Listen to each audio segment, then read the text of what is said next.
We're going to start off with a couple things that have to do with the war, and then we're going to take a detour and make fun of Democrats for a little bit because we can't forget just how dumb they are. Why didn't you tell U.S. allies in Europe and Asia, like Japan, about the war before attacking Iran? So we are very confused about we Japanese citizens. Well, one thing you don't want to signal too much. You know, when we go in, we went in very hard, and we didn't tell anybody about it because we wanted surprise. Who knows better about surprise than Japan? Okay, why didn't you tell me about Pearl Harbor?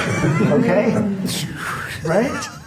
You know, he's asking me. Look at the look on her face. She's like, "Oh my god." I guess it was funny. I don't know if you're going to draw some kind of comparison to like, well, you guys didn't tell us about Pearl Harbor and we didn't tell you about us striking a completely different country, even though you're our ally. But in this analogy, we are Japan striking Pearl Harbor.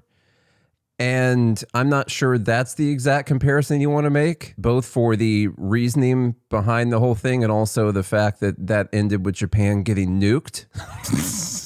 So that's where I'm like, are we? Which was like, a surprise. Is that a great? Not only a surprise to Japan, but a surprise to humanity. How did that turn out for the country that made the surprise? That's my point here. All right, that's number one. Number two. We're just gonna do Mark Levin here because I can't wait. Despite the outrageous media coverage in this country, despite the constant efforts under Operation Sabotage by a Democrat Party that is hell-bent on losing this war, that is hell-bent on undermining the commander-in-chief, that is hell-bent on undermining our armed forces, and yes, is giving aid and comfort, propaganda to the enemy, as are individuals who I call the woke right neo-fascists, who are stirring the anti-Semitism pot, who are stirring the trash Christian pot.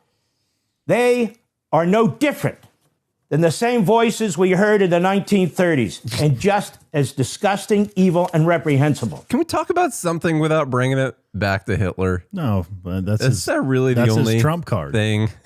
Yeah. All right, all this talk about this war wasn't imminent. Why did we decide now? All this talk about what is the mission. All of this is used to try and obstruct, undermine, dispirit, and divide this nation. I think it's meant to figure out why there's American service members dying. We're about to spend at least $200 billion on this and potentially destroy the world's economy or at least send us into a global recession for a few years. I think it's worth asking, why did we do this right now? Are you absolutely sure that every option was exhausted? Would you have had more options if you wouldn't have killed the people that you were negotiating with? And by you, I'd mean Israel, I guess. Would that have been better? You haven't made the case that there was an imminent threat at all. You haven't shown us what the objective of this is. I don't know if the Iranian people are going to wake up and take over their government or if we're going to be okay with the Ayatollah's son being the Ayatollah, and that's going to be fine. I don't know if we're going to, airdrop Pahlavi in there, Shah's son, and he's going to run the country. No one knows. Nope. Nobody knows what's happening. So I think it's okay to question what the objective is here when we're just going to be bleeding money and people into this war for God knows how long. But also what you just heard was what do you know? Basically that I basically just carbon copied a Hitler speech from 1933 right there is what you guys just heard. At a time when Donald Trump is doing what great presidents do. Shame on you, Democrats, for what you are doing to this country. You will be remembered forever. You will remember as the isolationists of the 1930s. Shame on you, woke right neo-fascists. You will be remembered as the unpatriotic, anti-American Jew haters that you are. I ask you, what do you think Jefferson and Madison would do in these circumstances today? What do you think Franklin Roosevelt would do in these circumstances today? Or Abraham Lincoln or George Washington or even Ronald Reagan when they didn't have nuclear weapons in Iran? What do you think they would do? And then he has to bring up a bunch of the founders and then kind of muddy the waters with some other people as well. What do you think George Washington would have done? What do you think Thomas Jefferson would have done? I don't know. I think they probably would have gone to Congress and asked for permission to do this first. That's my main first thing. I can't decide whether or not in a different world where there were different kinds of threats, if they would have thought we had any kind of business anywhere else in the world. I'm not going to decide that right now. Many of them did not want to be involved in places around the world. But what we know for sure is that those people would have gone to Congress and asked for permission. And wouldn't that have just been a great thing? Wouldn't that have been something? All these questions about whether or not the American people support this or Republicans support this, whether or not we should pay for this. Is it okay that we're going to be taking money from one thing to pay for this war, or that we're going to be printing more money or borrowing more money to pay for this war? There's a way that we could have decided that. And that's by the people's representatives voting on us doing this. And them, voting down a war powers resolution is not the same thing as them deciding. It's voting after you've already started the war is not the same thing as voting to decide to start the war. Those are very different things. So I'm especially upset that he decided to bring some of the founders into the conversation. Charlie had to step out. He's got a migraine popping up right now, so he's downing some water and shoving, right now, you guys can't see him, he's shoving an entire banana into his mouth. He's eating an entire banana in one bite right now, off camera. That is impressive, I guess. So anyhow, he's over there. We still got some more Mark Levin over here, though. Let me get to, I got to bring in Trump's thing, where Trump decided to post out on Truth Social in defense of Mark Levin because some people have, I guess, been mean to him, even though if you follow what happened first, he definitely goes out there on the attack against people before they go on the attack against him. But whatever. This post by Trump does not look like it was written by Trump. It does not read like something that Trump wrote. You guys have heard about the post. I'm not going to read the entire post, but Mark Levin, a truly great American patriot, somewhat under siege by other people with far less intellect, capability, and love for our country. Bunch of good things about Mark Levin. And then he says, those that speak ill of Mark will quickly fall by the wayside, as do the people whose ideas, policies, and footings are not sound. They are not MAGA. I am. Trump says that he's MAGA. The people who criticize Mark Levin are not MAGA. And you know what? I've decided recently that I was wrong about what MAGA is. We argued a lot about, like, what is that? How does he get to decide what this is all the time? It's because MAGA is actually just whatever, it literally is whatever Trump decides to do that day. It's not like Make America Great Again is not like a set of beliefs or policy goals or ideals. It's whatever Trump wants to do is what is going to make America great again. It's an anti-American thing, in my opinion, because our politicians are supposed to be driven by the people and what the people want and only enact their will and desire. And the MAGA people are becoming more and more un-American in spirit because they don't actually have any firmly held beliefs. They don't have any actual firm direction they want the country to go in other than whatever Trump wants to do. They could be against Medicare for all, and he could come out with a Medicare for all plan tomorrow and they'd be in favor of it. They could be against new wars in the Middle East and say that sounds great, and he can start the war in the Middle East that people have been warning about and talking about for decades, and they'll be fine with it. There's no actual beliefs there. There's no actual policies they think are good or bad. They don't have any actual principles. They are driven by whatever Trump thinks. And that's fine. That's what MAGA is. And everyone needs to accept that. Now, America First, that's a different thing. I'll be here, but just give me a second. I'm giving you a second. I'll take you back off. I see, I know when a migraine's coming, I see lines in my eyes. Like my vision, part of my vision gets blurry. I mean, if you so we just need the water, and it's usually because I'm dehydrated. So if you need to, hopefully banana and water kick in pretty soon. It takes a little while to digest, but yeah, kick in soon. The lines will go away in my eyes, and I'll stave off the migraine. I hope so. That's the hope. I mean, if you need to go lay down or something, man, I mean, that's But Haters fine. Club wants me to take the sand out of my vagina, which I find completely offensive to women, Yes. Jake. Very. And I'm a defender of women. You're a defender okay? of women, and you will not I don't stand for that. take that kind of misogyny in our group. Okay, here, I'm speaking still of, here, by the way. speaking of women, here's number 3, Joy Reid. While we're talking about we don't agree with the war in Iran, don't worry, Democrats can still be really, really dumb about this whole thing. And Joy Reid has a point to make. Our regime has secret police. They have secret police. Our regime is oppressing women, taking away abortion rights, taking away women's rights in like 26 states, some states where they're trying to have the death penalty for having an abortion. They also oppress women. They have the highest rate of women who are in STEM careers. We're kicking women out of the military, out of university. We're saying that DEI means women can't be hired for high positions in the sciences. We're marginally better. And we're doing it for Christianity. They're doing it for Islam, right? Yeah. So it's like we don't get told those things because it would take away the kind of American exceptionalism narrative. A bunch of the first ones are just that we're restricting abortion access. That's the thing. We're kicking women out of college. And then we've got anti-DEI policies saying we're saying women can't be hired, when in fact DEI policies actually say that like a man can't be hired, even though the man might be better for the job. Yeah. White man specifically. It's true. Women in America are treated much better than women in Iran. There is no question. There is no comparison. To try and make a comparison between the two things almost makes me want to support this war. I don't, but it's close, really close. That was number 3. Here's number 4. No, there's a reason that's dumb. Yeah.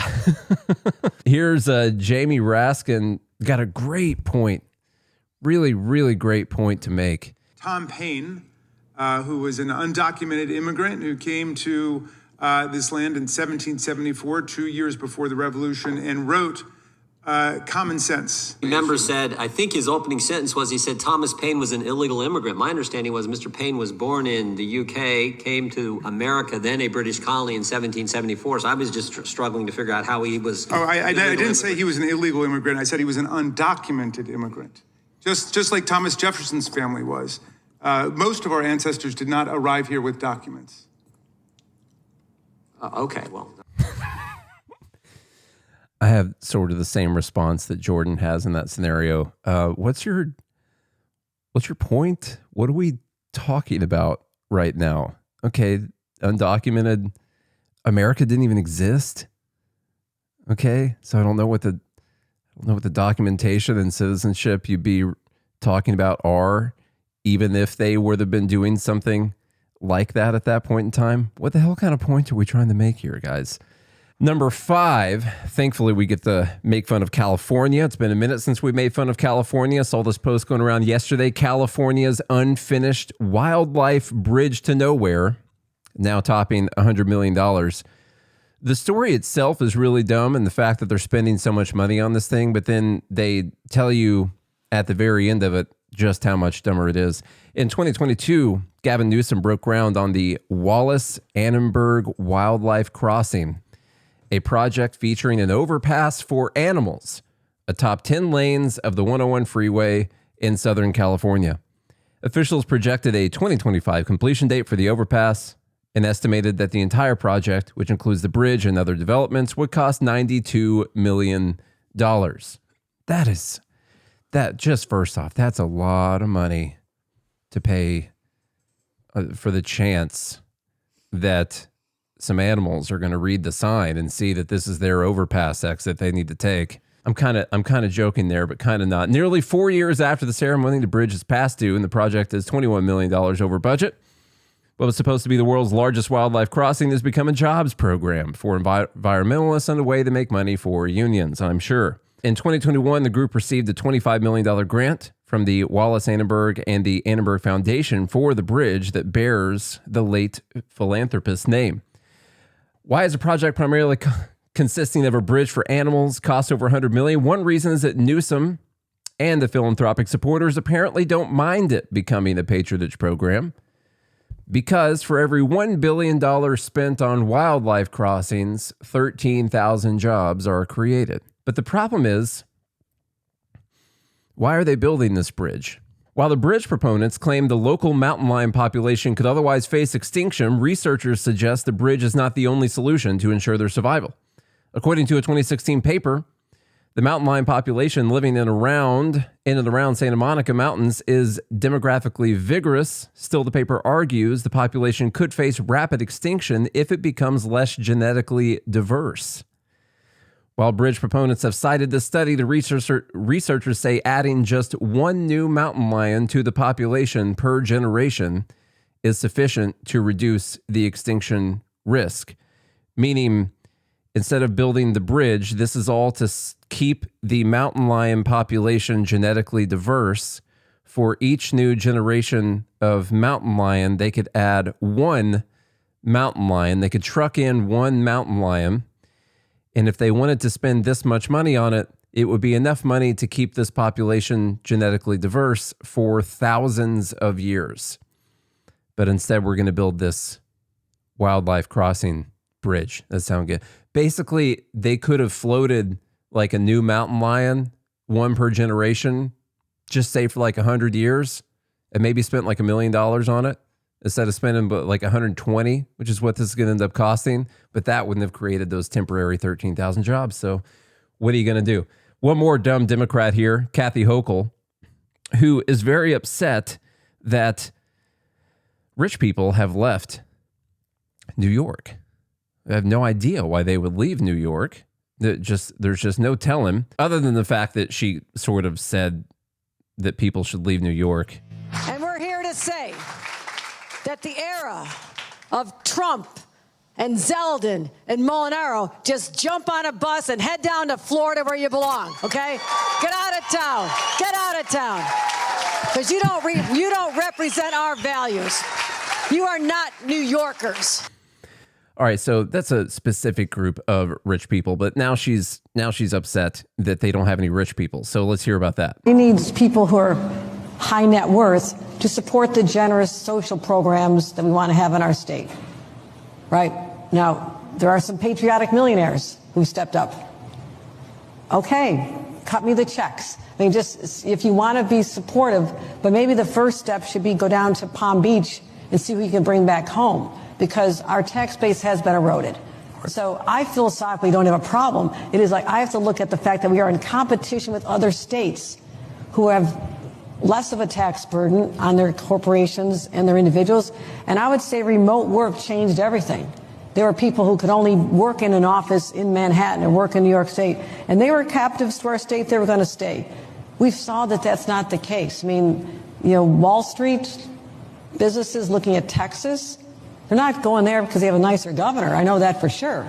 But they're going there because of the tax rate. We have to be smart about this. But we can fund what we want to fund with what we already are taking in. They don't have a problem. It's just that the people left and they need the consequences of my own policies. Yeah. This is what happens. And I thought the people weren't going to leave. I am happy to hear her say this like out loud. We are in competition with other states. And what we're starting to hear, because people are making this point about California as well, all of these people are going to be coming together, and there's going to be this massive push towards a national wealth tax, of course, because as each state does this, people are going to leave the states. And so they're like, you have to do it on a national level, or each state knows it's like a one-time thing. You get that money, they're going to leave. They're out of here. So you got to find a way to get to the people that are in Florida and Texas and Tennessee too. And so that's what they're going to be moving towards. Nevada, Arizona. Yeah, wherever else it is that they go. All right, that's number 6. Let's go to number 7. Real quick one here. It's just ridiculous. Well, I'll tell you the real dumb. So Wisconsin Senate Democrats, in response to this guy, Van Wangard, deciding to not seek re-election this fall, says another one bites the dust. Now, okay, might be a normal thing. He does respond with, it's been 2 days. I decided to retire to be with my family after 3 siblings died. My daughter has stage 4 cancer, and another brother had a heart attack, plus more things. And that's why he's decided not to seek re-election. My really dumb part about this is this went pretty viral. This is posted all over the post. It's posted as a community note on this original post from Wisconsin Senate Democrats, and the post is still up right now. Like another one bites the dust is a really weird response to have to someone who is not seeking re-election because their daughter has cancer and 3 of their siblings died and they want to be with their family. And your response is another one bites the dust. And you left it up, even if you didn't know beforehand. I feel like I got a moral problem with that. I feel like it's kind of gross, you know? I don't like that that's where politics are, especially, I mean, even in the States. I thought there's just a national thing, you know? There's a state problem here, man. There's a lot of hate. There's a lot of hate out there. Speaking of hate, how about number 8? Glenn Beck. So first for Glenn Beck, he's upset, and I want to thank Costco in the group, I think, made this point. He's upset that people are using Charlie Kirk's name. And actually, we've brought this up before because a lot of people have this thing where they say, well, the last thing Charlie Kirk said to me was, we talked about this shortly after Charlie Kirk died, because there were a lot of different versions of the last thing Charlie Kirk said to me was, and many of them were very different. It seems like Charlie Kirk was really good at being friends with all different kinds of people, with everybody, and trying to keep people together. So everyone has a last thing Charlie Kirk said to me was story. Well, he's upset about this. He says, can we please stop with the Charlie Kirk's last conversation with me was? Liz Wheeler says it's so disrespectful to his legacy. People are trying to use Charlie Kirk and the grief that we all feel as their mechanism of persuasion for their fringe ideas that they cannot sell on their own. I got an issue with Glenn Beck having an issue with this. My issue with him having an issue, as Costco pointed out in the group, is this is a guy that just a couple weeks ago posted out a mother freaking AI George Washington giving us a reason for why we should go to war in Iran. And I don't know if you were here. Were you here for that episode, Charlie? Were you gone? I think you were gone for that episode. So I don't know if we ever actually talked about it. But he did a pretty high quality interview with George Washington. Glenn Beck, the guy who cares about the founding fathers and the Constitution himself, did an interview between himself and an AI George Washington, and just had George Washington say a lot of really subjective, vague things about why we should be at war in Iran, with Iran right now. And people are still giving him hell for it. A lot of things George Washington probably wouldn't say. Yes. Yeah. So doing this whole, I'm sick of people trying to use Charlie Kirk's name to get their political views a point or across. The fact that TPUSA is still using Charlie Kirk's Twitter profile, X profile, and the name of his show, the Charlie Kirk Show. They're still using it. Mm-hmm. And now they're starting to propagate the same terrible Israeli talking points. I mean, see. All right. So the other dumb for Glenn Beck, that was kind of an add-on there. He had an epiphany. We'll just call it an epiphany. It is not that Trump was duped into this war. It's not that Israel pushed us into this war and Trump wasn't willing and Trump wasn't ready for it. He just got duped into doing this. That's not what happened. This is not Israel's fault. Okay? So he had this big epiphany. He didn't join Israel's war because he was duped. He stepped in to control the outcome of the war. And so the argument that he makes is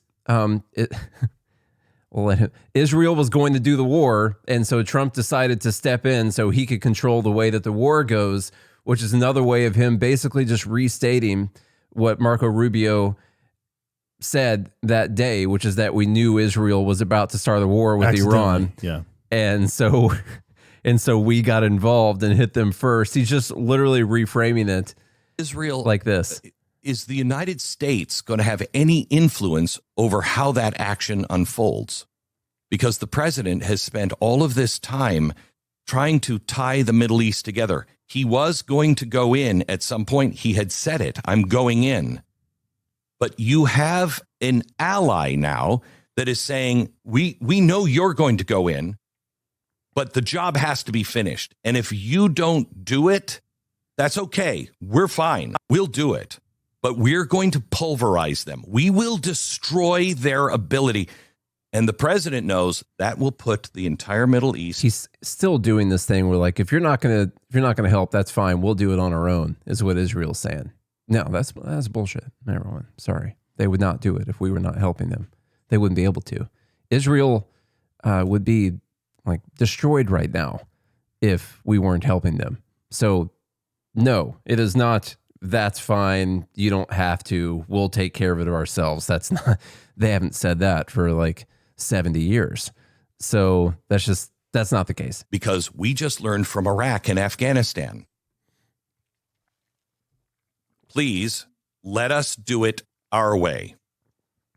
Mr. President, we will go in with you. We have the same goal here. No. But this is where the story changes, and it's not being duped because we were going to do it anyway. Were we? When did Trump say we're definitely going in there? Everyone's well, he couldn't. It was a surprise.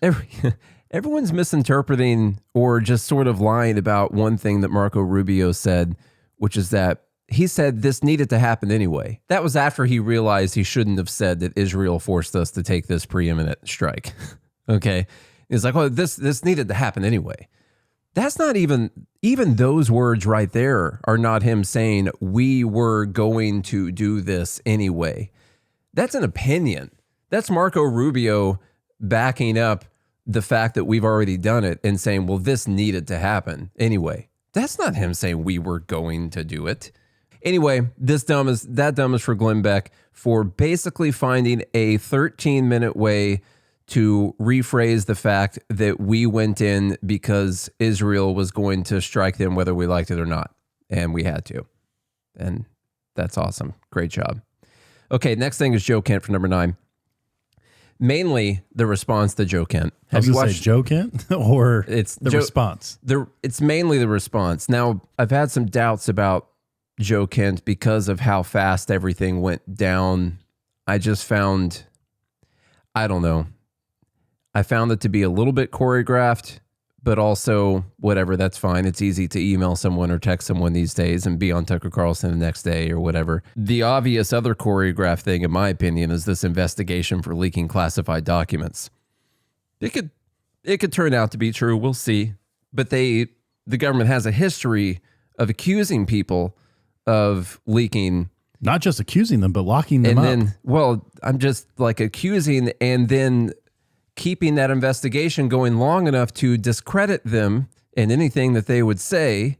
And then down the road, when no one's talking about it anymore, saying, oh, yeah, we didn't find anything. You're good. And or so sometimes they put them in prison. Yeah. So, yeah, they can do. I mean, they could arrest them or something like that, but I don't know if they have any actual evidence. It's possible. I'm not saying that there's no way he leaked documents. I don't know anything about Joe Kent, really. I heard he supported Bernie Sanders at one point in time, which means he's got a major flaw. Here's the story. I'm going to go. Sources are saying that Joe Kent, the former director of the United States National Counterterror Center, this is from Semaphore, he just resigned. He's now under FBI investigation for allegedly leaking classified information.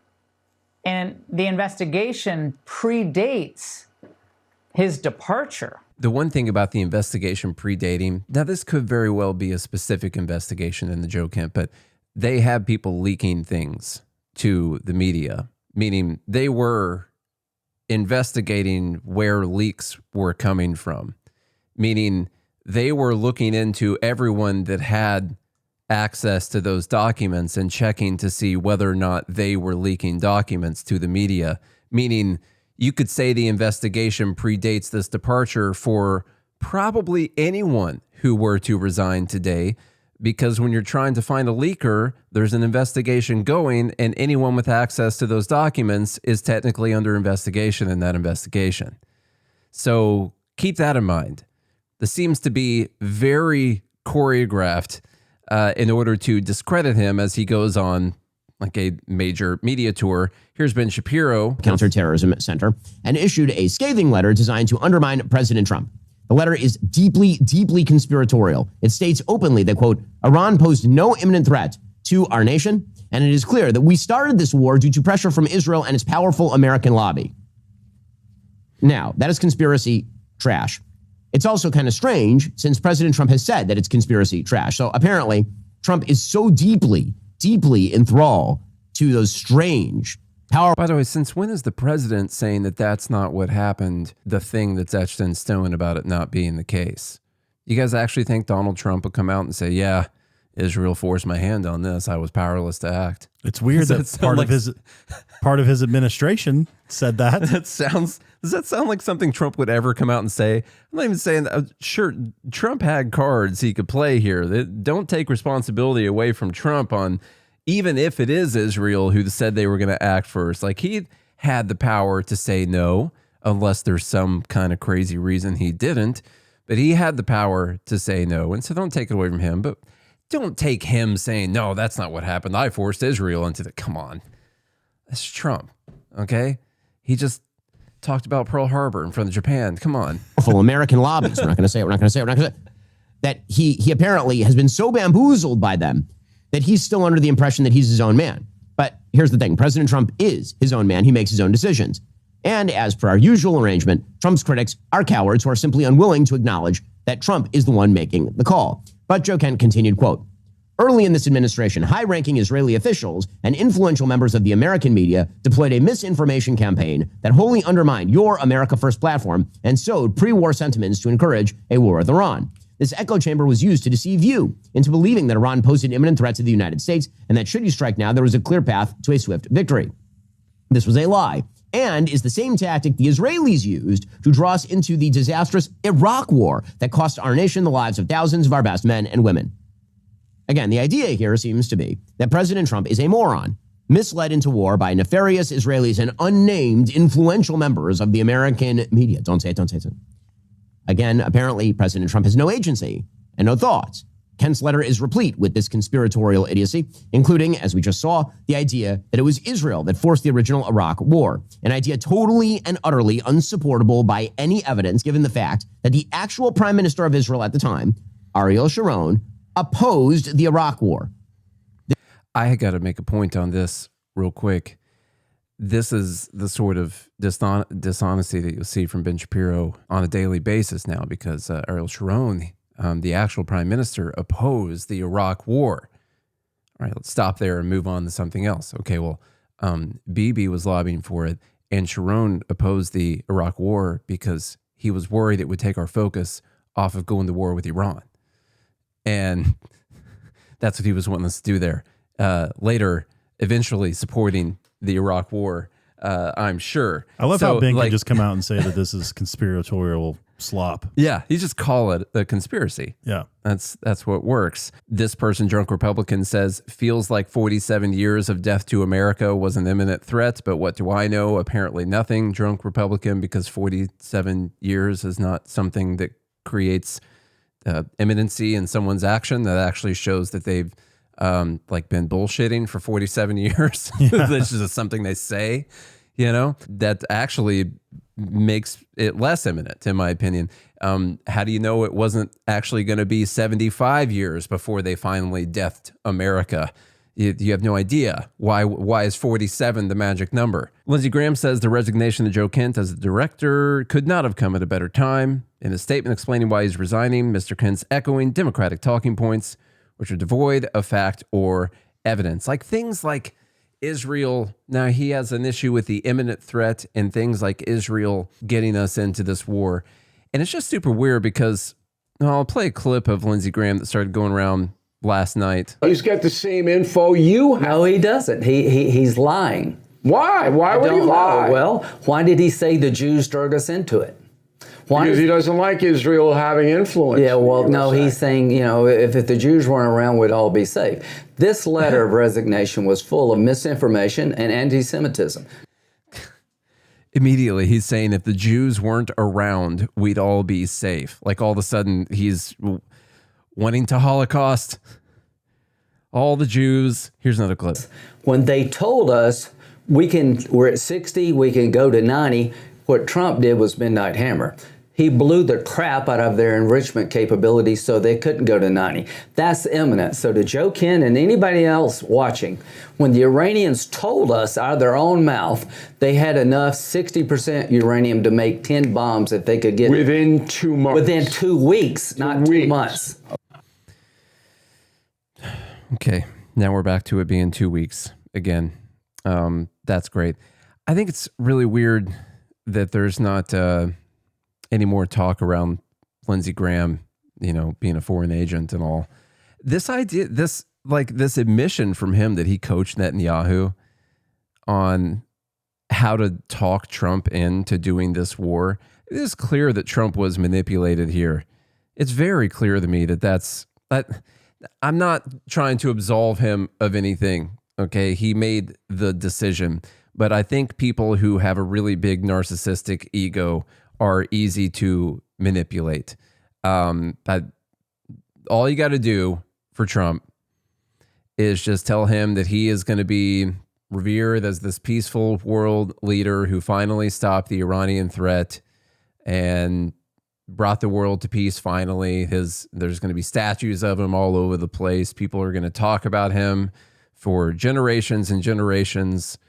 They're going to have quotes that they remember from him and just things like that. It's so easy. And then, there's people around your circle that are telling you that this shouldn't be done. What they're really telling you is that they don't think you're capable of doing this. That's what those people are saying. So when Tucker comes around, any of these people, even back when Charlie Kirk came around, what these people are truly saying to you is that they don't think you can do it. They don't believe in you like I believe in you, Mr. President. Just look how Venezuela went. Stuff like that. It would be pretty easy to manipulate him into deciding that this is a good idea. Just saying. To help make the case on Iran, Graham traveled several times to Israel in recent weeks, meeting with members of the country's intelligence agency. Quote, this is from Lindsey Graham, "They'll tell me things our own government won't tell me." He spoke with Benjamin Netanyahu, coaching him on how to lobby the president for action. Netanyahu showed the president intelligence that persuaded Trump to go ahead, Graham said. And no doubt, honestly, I believe that he coached him on how to talk to someone like Trump. Really. So the response to Joe Kent is number 9. I don't know what I think about Joe Kent yet. He's saying a lot of things that I believe. He's saying things that already back up my opinion and things I've read on the matter. That doesn't mean I immediately like him or anything like that. There are alternative theories here. Maybe he is in trouble for leaking information and he decided to jump out and get all this stuff out there on the airwaves so it would look like this is some kind of political prosecution when it inevitably happened to him. You have to accept that is also possible. I don't know this guy. You don't know this guy. Okay, so just kind of let the facts on the ground tell you. And then at the very end of the day, you know what's so great? Well, it's not great because we don't follow it. We can give approval for this war. It's obviously a war. The founders are very smart about this. They set up a system where this wasn't supposed to happen. That it basically solves this whole problem. You'd have to have popular support, true popular support for doing this. How would you have popular support for doing this? Well, you'd either have to have really, really good propaganda backed up by a whole lot of lies, enough so that it actually made people scared enough and for the representatives to support going in and doing this. Or there would have to be an actual real threat, like a clear and obvious threat. People don't know why we're doing this right now. I don't know for sure why we are doing this right now. I think there are clear reasons that Israel wants to do it. But the risk that we are taking, even with our alignment with Israel, financial backing for Trump, all sorts of reasons that we do things that Israel needs us or wants us to do, this is a big one. This one could very well end catastrophically. I do think this is the end of Trump's presidency. This is what his presidency will be defined by. Nothing in the first term, only what has happened now in the second term, and this will be the only thing. We'll see how it goes, though. Number 10 here, as we get through these last few pretty quickly. There's this meme going around that says, if you don't remember 1979, you can't understand the impact of today's mission in Iran. Go read about it before you hate on Trump for this. First thing I'll say is, I don't care what happened in 1979. That was a long time ago. We've had many presidents since then. Even the presidents that were in power at that time and immediately afterwards, that could have made the case that they were some kind of imminent threat and we needed to go to war and we need to stop this from happening. That's not what happened. What happened in 1979 might have been on the news a lot and it stuck with you throughout your whole life, and I get that. Hostage situation, 83, there's bombings, hundreds of Americans killed. I get that. That's going to stick with you. But what people also have to do is try and dig into some of the actual history on those things.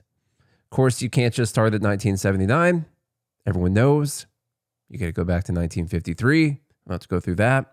But even in 1979, what they're talking about really is these hostages that were taken.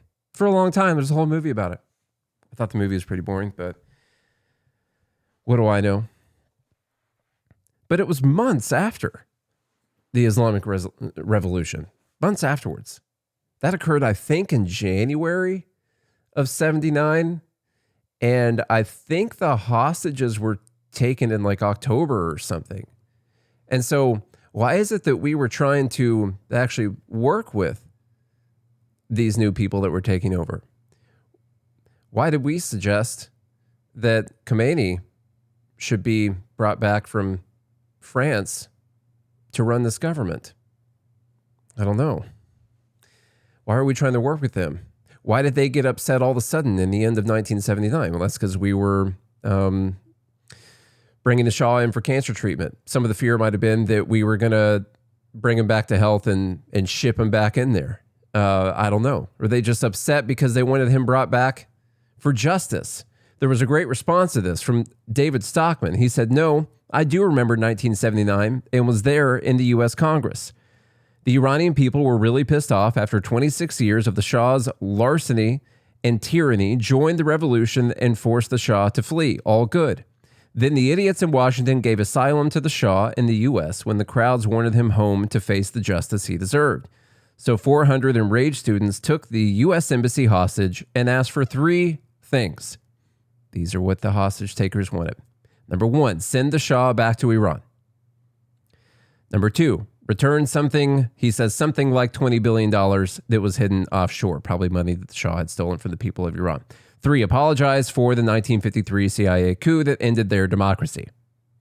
And of course, they decided that we can't do those things. That's ridiculous. There's no reason. Even though, I don't know, guys, those requests seem okay to me. I know that the Shah was our guy and everything, so can't be doing that, but those don't seem like the craziest requests in the world. Charlie had to leave, by the way, if you guys didn't notice. He had terrible migraine pop up. Now he's gone. Number 11 goes to Tulsi Gabbard. We spent some time on Wednesday talking about this. I'll play the main clip to refresh your memory, or some of the main clip to refresh your memory. Such a disappointment. You know, I don't agree with Tulsi on much of anything, except for she was really great on non-interventionism in a lot of places. Okay, not even that she was perfect, but much better than any of the other people who could have possibly been confirmed. And there's a couple ways of looking at what Tulsi just did, which could it still end up getting her fired, honestly, because she basically said that their nuclear program, Iran's nuclear program, was obliterated and that they had not started rebuilding it yet. So there's a couple ways you can look at this, in that she's carrying water for the administration because she's in on it now, because she's okay with it now, or that she is just trying to make sure she doesn't get fired so she can do her job and make sure that actual information is being presented to the president instead of some fake information being presented to the president. I don't know. I don't know which one it is. A lot of people taking it multiple different ways here. I can understand both sides of that. Here's a clip. The White House stated on March 1st of this year that this war was launched and was, quote, a military campaign to eliminate the imminent nuclear threat posed by the Iranian regime, end quote. That's a statement from the White House. Quote, the imminent nuclear threat posed by the Iranian regime. Was it the assessment of the intelligence community that there was an imminent nuclear threat posed by the Iranian regime?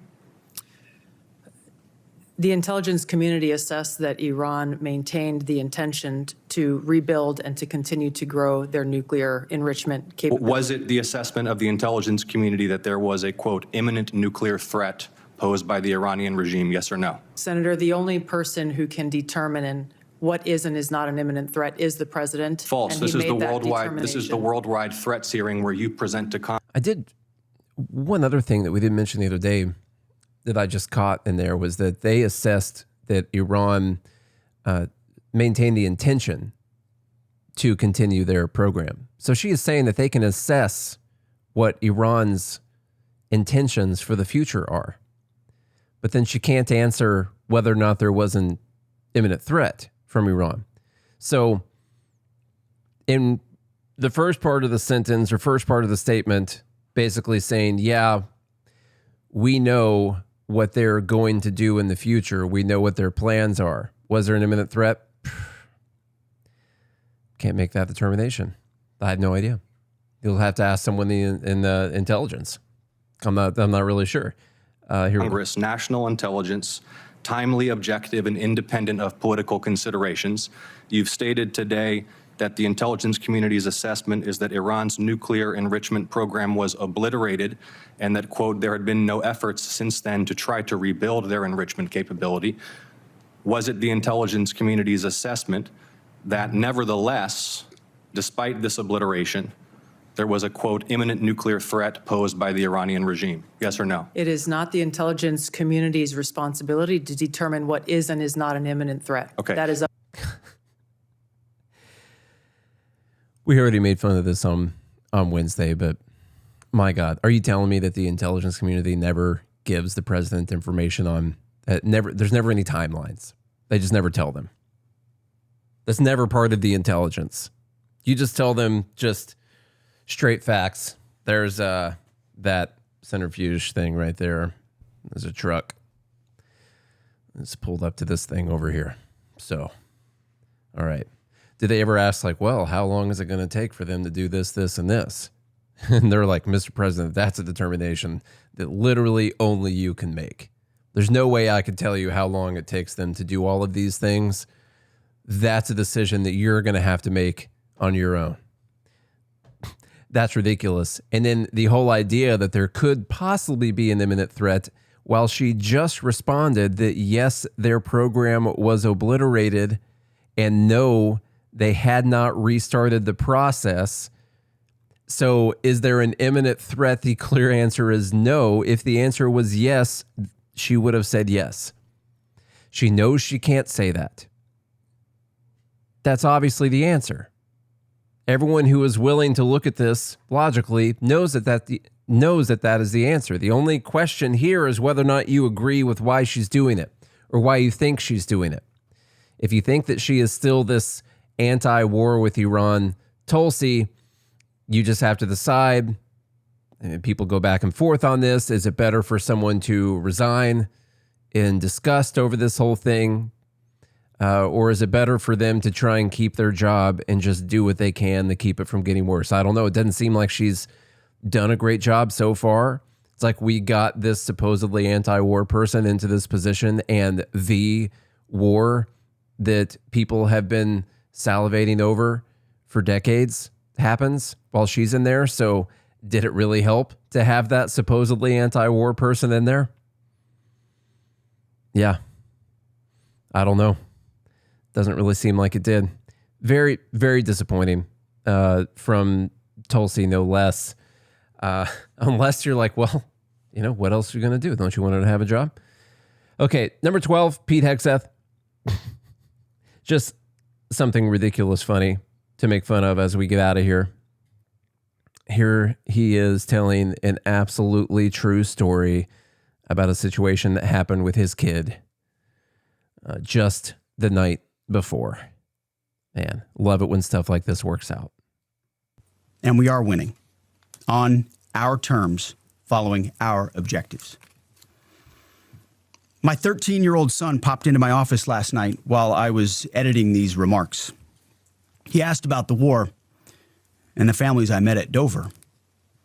And I looked at him and I said, they died for you, son, so that your generation doesn't have to deal with a nuclear Iran. It's the truth. There is a like kind of subconscious reason that he thought he needed to say it's the truth at the end of that, because he's like, this is a stretch. I just totally made this whole thing up. I feel like people are going to know that. And so I think I need to reassure them that it's the truth by saying it's the truth afterwards. And then he says it. There's an extra layer of disgustingness from this, with this guy being, you know, former military member himself and deciding to, I mean, first off, I'm going to assume the story about with his kid is not true. So now he's telling a fake story about a conversation that he had with his kid about this war in order to justify why so far 13 service members have been killed and hundreds others have been wounded. And so he's telling a fake story with a fake outcome also. So your generation never has to worry about the threat of a nuclear Iran. I think there's more of a threat now. I don't know how this thing is going to turn out. I don't feel good about it. And you can, by the way, you can feel bad about this and actually feel a little bit frightened for what's going to happen in the future for like the world, the region, the world, and even here at home, and not hate Jews.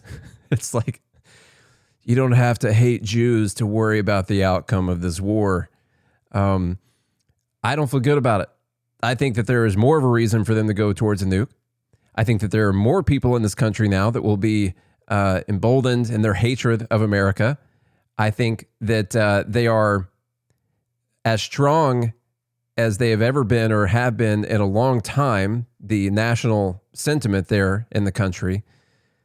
Like, even if you take all of their words for it with the protesters and everything, well, according to them, they basically killed all the protesters. They're saying 30,000 now, which I don't believe that number.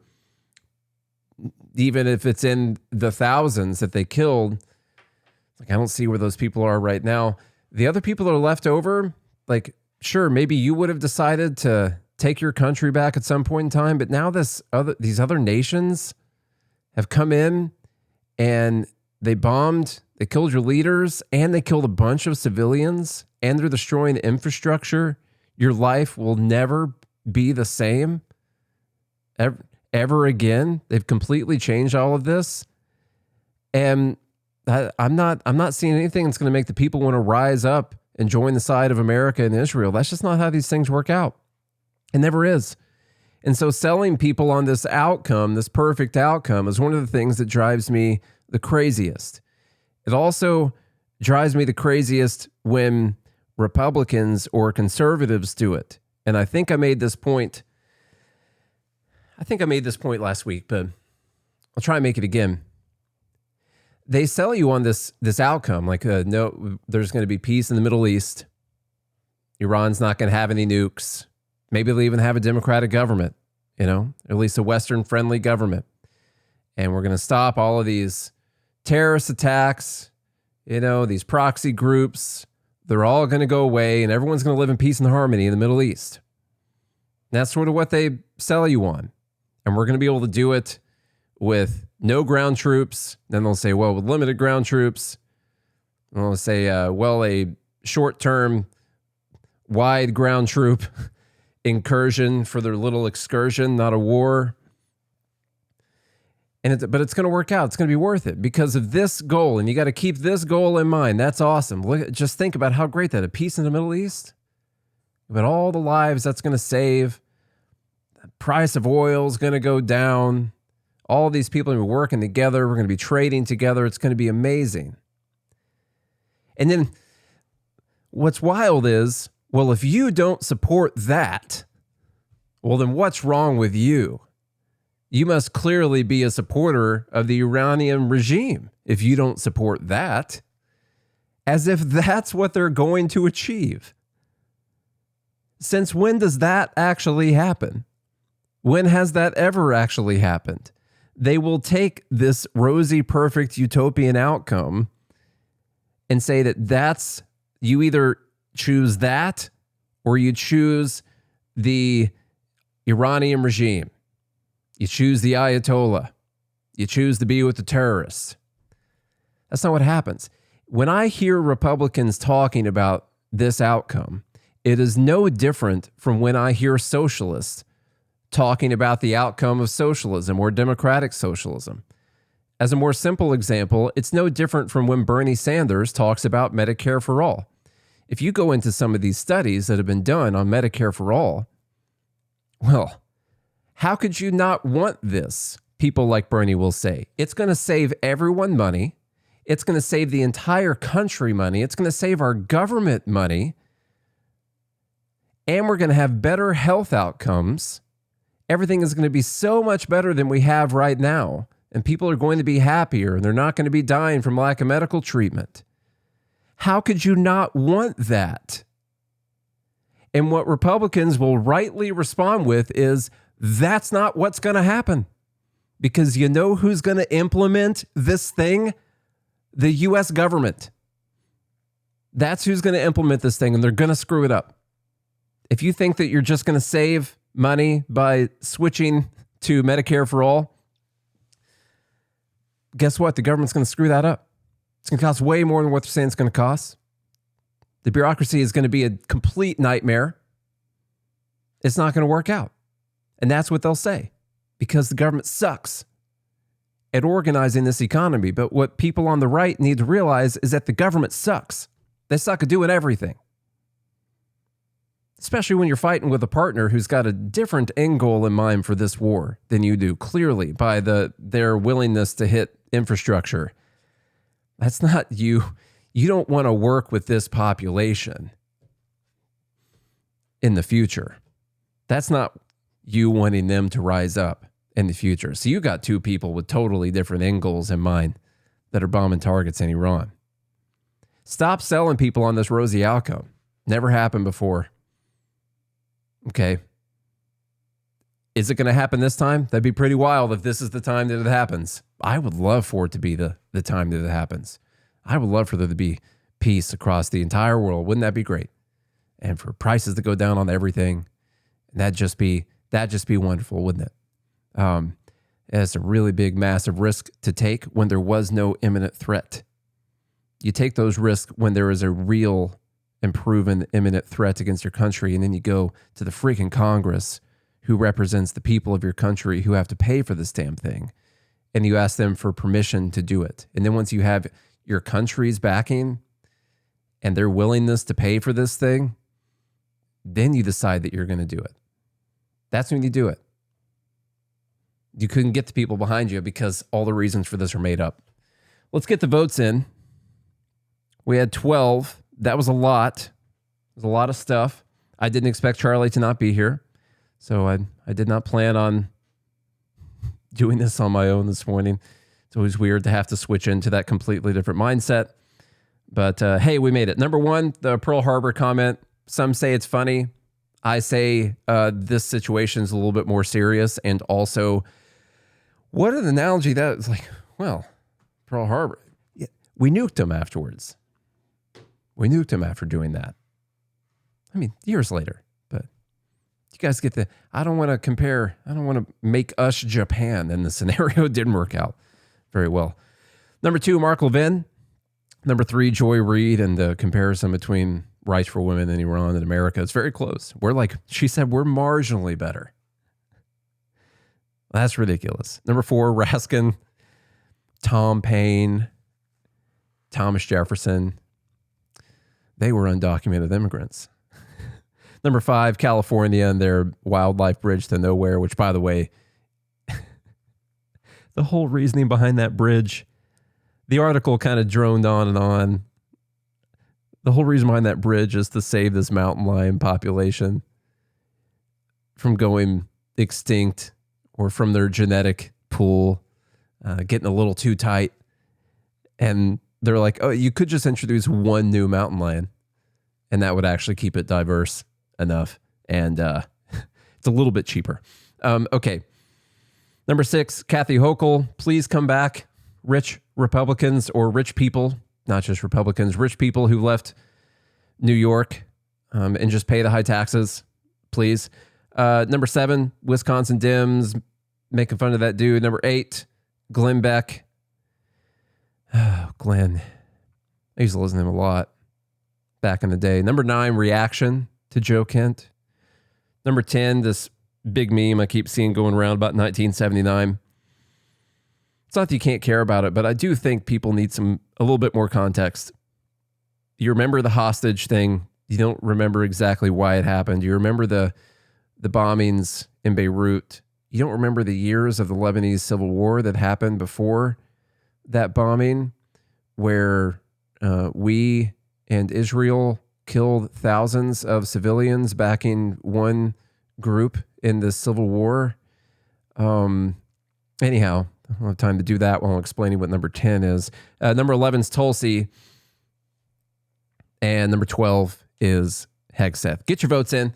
While you're getting your votes in, I'm going to tell you guys let's see, what should you do? Maybe go to joingml.com, join the Fed Haters Club so you can hang out with us every single other day of the week right now when we want to. Sorry, it's been Monday, Wednesday, Friday now for a little bit. That is mainly because, well, someday we'll tell you, we'll have a big announcement, big happy announcement about all the cool stuff Charlie's working on right now. It's good. They are good things. They require about 99% of his time every day. Today he had some spare time, which he gave to a migraine instead. Sorry, but anyway, Monday, Wednesday, Friday until that some specific time slots open up for the both of us. So that's joingml.com. Fed Haters Club. Go do that thing. GodHatesFeds.com to get yourself God Hates Feds shirt. Be awesome. Find us on X. Respond to our stuff on X. Go to YouTube. Leave a comment. Hit like.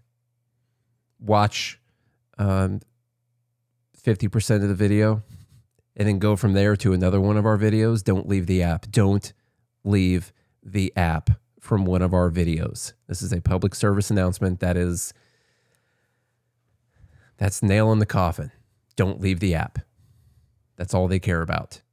Did we cause you to be so disgusted that you left YouTube and closed it out? That's the question. Okay.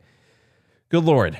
The votes are very, very split right now. Right now, California is winning. Make sure everyone in here has their votes in. I didn't actually think that one was going to win, but I think the California thing is actually going to win. That's interesting.